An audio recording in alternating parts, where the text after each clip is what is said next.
J'ai regardé tout le monde ranger leurs affaires et les placer dans leurs sacs pendant que je m'affalais sur ma chaise. J'étais embarrassé d'avoir raté un test important et qu'on m'ait demandé en face de tout le monde de rester à la fin du cours pour parler à mon prof. Il était assis sur son bureau avec les mains de chaque côté, comme le font les profs quand ils sont déçus. Je me suis avancé honteusement en face de lui, puis je me suis assis en croisant les bras. Mais avant de continuer, prenez un moment pour aimer la vidéo et vous abonner si vous ne l'avez pas déjà fait. Nous vous en sommes reconnaissants. Il m'a alors demandé d'un ton fier. « Daniel, pourrais-tu m'expliquer pourquoi tu as une si mauvaise note au test ?» J'ai répondu simplement. « Je n'ai pas étudié, monsieur. Je n'étais pas du genre à trouver des excuses. Je n'avais tout simplement pas révisé et c'est tout. » Il a alors dit. « J'ai discuté avec tes autres profs et il semblerait que tes notes baissent dans la plupart des cours. Nous pensons que tu aurais besoin d'un professeur particulier ou tu redoubleras cette année. » Je voulais me donner un coup à la tête. C'était si embarrassant. Je devais être aidé par un geek. Il allait certainement me le faire rester à l'intérieur pendant les pauses à étudier pendant que mes amis jouent dehors au basketball. J'étais en train de redouter tout ça alors que ça n'avait pas encore commencé. Le lendemain, mon prof m'a vraiment fait rester à l'intérieur pendant la récréation. Il a fait cette chose hontaine qui est de mettre leurs mains sur votre épaule et de me guider vers la bibliothèque. C'était pratiquement vide, mais au fond, j'ai vu tous les geeks qui sont moqués par mes amis, en train de discuter de logiciels informatiques ou quelque chose comme ça. Cependant, cette fille sortait du lot. Je me suis surpris à dire « Waouh !» pendant que je reprenais ma respiration. Je ne l'avais jamais vue auparavant, car mon école était immense. Elle était sublime, de ses cheveux jusqu'au sourire, en passant par ses yeux magnifiques, c'était envoûtant. Je me demandais « Qui est cette fille ?»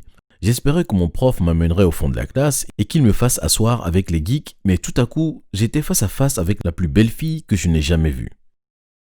Il a alors dit « Dan, voici ton prof particulier, Molly. » Et puis, il est parti en marmonnant quelque chose comme quoi il n'était pas assez bien payé et que les ados étaient vraiment mauvais comme à son habitude. J'étais sans voix devant ma nouvelle prof, Molly.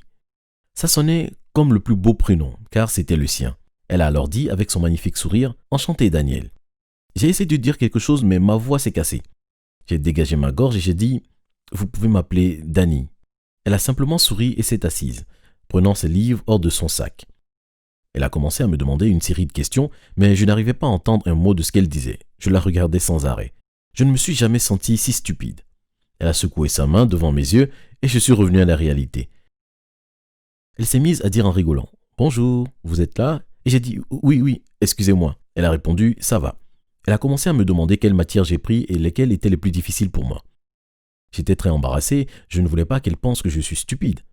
Je lui ai dit que les matières qui me posaient le plus de problèmes, et elle en a pris note. Elle a noté tout ce que je lui ai dit sur les raisons pour lesquelles j'ai du mal en cours. Je pouvais deviner que c'était une excellente élève. Elle était déjà en train de m'aider. Trop tôt à mon goût. La sonnerie a retenti et nous devions retourner en cours. Nous n'avions aucun cours ensemble, ce qui m'ennuyait, même si ça a toujours été comme ça. Maintenant que j'étais en cours, elle commençait à me manquer. Je regardais autour en espérant qu'elle soit là, mais rien.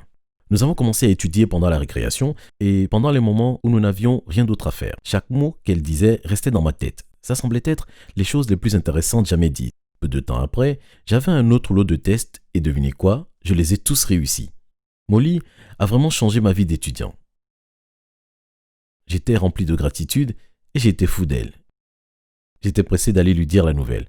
Quand je l'ai vue, je l'ai prise dans mes bras et je l'ai soulevée. Je lui ai montré mes résultats du test et elle était aussi contente pour moi. Je ne pouvais pas m'en empêcher, je devais le faire. Je lui ai demandé si elle voulait bien être ma copine. À ma plus grande surprise, elle a souri et elle a dit oui. Je ne sais pas pourquoi, mais j'espérais inconsciemment qu'elle me rejette. J'étais aux anges. Je pensais à elle 24 heures sur 24 et maintenant, j'espère qu'elle pense autant à moi. Après être sortis ensemble pendant 3 mois, je voulais lui faire une petite surprise. Je sais, c'est ringard, mais je voulais célébrer nos 3 mois ensemble. Je lui ai acheté des chocolats, des fleurs et je lui ai écrit des petits mots doux. Je suis resté à l'écart après les cours, lui disant que j'avais un entraînement de basketball. Et quand tout le monde est parti, j'ai ouvert son casier. J'allais déposer tous ses cadeaux à l'intérieur pour que ce soit la première chose qu'elle voit le lendemain matin après être arrivée à l'école. Mais quelque chose brillait au fond de son casier. Je l'ai attrapé en espérant que ça soit quelque chose de léger, mais c'était un livre assez lourd, un album photo. Il était abîmé, sale et plein de paillettes. Les paillettes se sont collées sur mes mains et mon pantalon. J'ai ouvert la première page et j'ai été choqué de ce que j'ai vu. C'était la photo de mon prof d'histoire, le même prof qui m'a présenté à elle, et la photo était entourée de cœurs. Chaque page avait la photo d'un prof masculin à l'école, entouré de cœurs, de paillettes et de différents messages comme Marie ou Amour pour la vie. C'était assez glauque, mais je n'avais pas encore vu le pire. J'ai tourné chaque page jusqu'à la dernière. C'était une photo de 3 personnes. C'était inimaginable. Ça m'a pris 1 seconde pour comprendre. C'était une photo de moi, ma mère et mon père. Bizarre que ça m'ait pris 1 seconde pour comprendre que c'est ma famille, n'est-ce pas? Normal, c'est parce que la tête de ma mère avait été découpée et la mienne avait été assez abîmée. C'était comme si elle avait pris un objet pointu et qu'elle avait griffé. En revanche, mon père était parfait. Il avait même plus de cœurs, de paillettes et de messages glauques autour de lui que sur toutes les photos des profs réunis.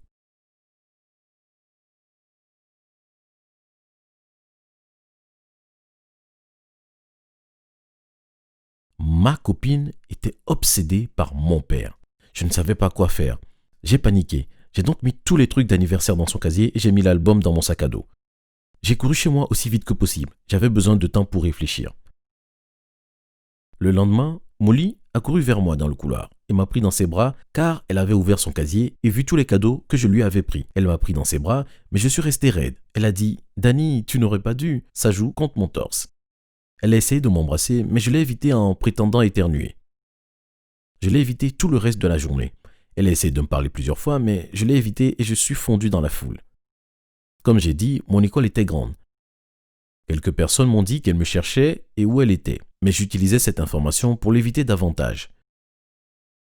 Je l'ai vue aller vers son casier en espérant qu'elle ne verrait pas que son album n'était plus là, mais bien entendu, elle l'a remarqué. Elle a commencé à trembler. Parfois c'était au niveau du cou, parfois ses yeux. Elle ressemblait à une personne qui se repliait. J'étais sur le point de quitter l'école à la fin de la journée quand elle m'a attrapé dans les bras sans dire un mot et m'a emmené à la bibliothèque. Je ne voulais pas faire toute une scène devant toute l'école, je l'ai donc laissé m'emmener. Elle m'a assis sur l'un des canapés et a tendu la main pour me toucher la joue, mais j'ai sourcillé. Elle m'a demandé avec des yeux qui semblaient me supplier « Danny, qu'est-ce qui se passe? Pourquoi tu m'évites ?» Mais elle ne pouvait pas s'arrêter de gratter sa nuque par nervosité. « Rien, Molly. » Elle a sourcillé quand je l'ai appelée par son prénom. Je l'appelais toujours avec un genre de nom d'animal. Elle a alors dit « Tu es froid et distant, dis-moi simplement ce qui se passe. » en me tenant par la main. Elle l'a regardé et elle a vu des paillettes sur ma main et sous mes ongles. Elle a pris mon autre main et l'a examinée. Je pouvais voir qu'elle commençait à comprendre. Elle m'a regardé dans les yeux avec un regard glaçant. Je me suis immédiatement levé et j'ai couru hors du bâtiment. Il était déjà tard et le soleil était en train de se coucher. J'étais venu en vélo ce jour-là, j'ai donc pris mon vélo et j'ai pédalé aussi vite que mes jambes le permettaient. Ce n'était toujours pas assez rapide. Je pédalais sur cette route abîmée et mal éclairée avec la forêt de chaque côté. La route était plus haute que les arbres. J'ai vu une lumière vive se rapprocher rapidement. Il n'y en avait qu'une. J'en ai déduit que c'était un 2 roues. J'ai vite réalisé qu'il était sur la même voie que moi, mais clairement sur le mauvais côté d'après leur direction. Je ne savais pas quoi faire. Était-ce une personne sous? Plus ça s'approchait, plus je pouvais voir la personne sur la moto. C'était Molly. Elle semblait totalement dérangée. Elle roulait à pleine vitesse droit sur moi.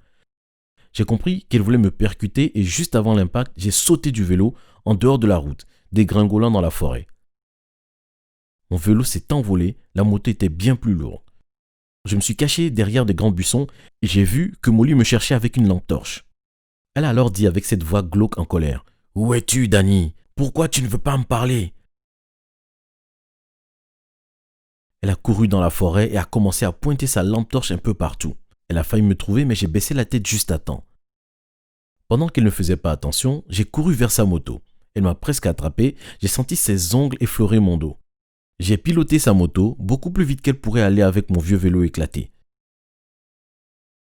Je roulais jusque chez moi, où j'ai sauté de la moto pour me réfugier à l'intérieur. J'ai vu mes parents dans la cuisine. Mon père était en train de lire un livre à haute voix à ma mère pendant qu'elle avait un plat dans les mains. Ma mère a dit « Mon chéri, tu as enfin rentré. Nous étions sur le point de manger des brownies que ta copine nous a ramenés plus tôt. » Ma mère a pris un brownie et était sur le point d'en manger un morceau quand je l'ai fait voler avec ma main. J'ai pris le plateau de brownie et je l'ai jeté à la poubelle pendant que ma mère me demandait en hurlant ce que je faisais. J'ai répondu « Ils sont empoisonnés !»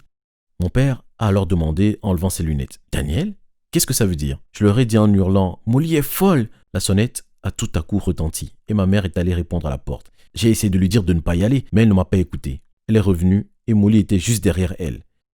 Je l'ai poussée loin de ma mère en lui disant « Qu'est-ce que tu fais là ?» Mon père m'a pris par les bras et m'a poussé loin de Molly et de ma mère. Il m'a alors réprimandé. « Daniel, qu'est-ce qui t'arrive? Ne pousse pas les femmes !» J'ai pris mon sac à dos qui était sur le sol et j'ai ouvert l'album. Molly a hurlé de ne pas l'ouvrir, mais j'ai mis la photo de moi, ma mère et mon père sous leur nez. Ils ont tous les deux regardé Molly en état de choc. Molly a hurlé et tapé du pied. Elle a couru vers mon père et s'est jetée sur lui en criant « Rien ne nous séparera !» Ma mère était furieuse. Elle a séparé Molly de mon père alors que Molly donnait des coups de pied et hurlait. Elle a jeté cette folle hors de la maison et lui a crié dessus dans le jardin. Toutes les lumières de la rue se sont allumées et les voisins sont sortis de chez eux pour voir d'où venait le bruit. Mais ma mère est retournée à l'intérieur et a fermé la porte à clé. Molly était laissée seule, en train d'hurler et de sauter dans tous les sens devant la porte et les fenêtres jusqu'à ce que les autorités arrivent et l'embarquent. Elle était si violente qu'ils ont dû lui mettre une camisole. Ce jour-là, elle a perdu la tête et a été envoyée dans un asile psychiatrique. Cette année-là, j'ai arrêté d'avoir de bonnes notes, mais je faisais toujours des cauchemars de Molly qui me cherchait dans la forêt. Disons simplement que maintenant, j'étudie tout seul. Les profs particuliers peuvent vraiment être très bizarres.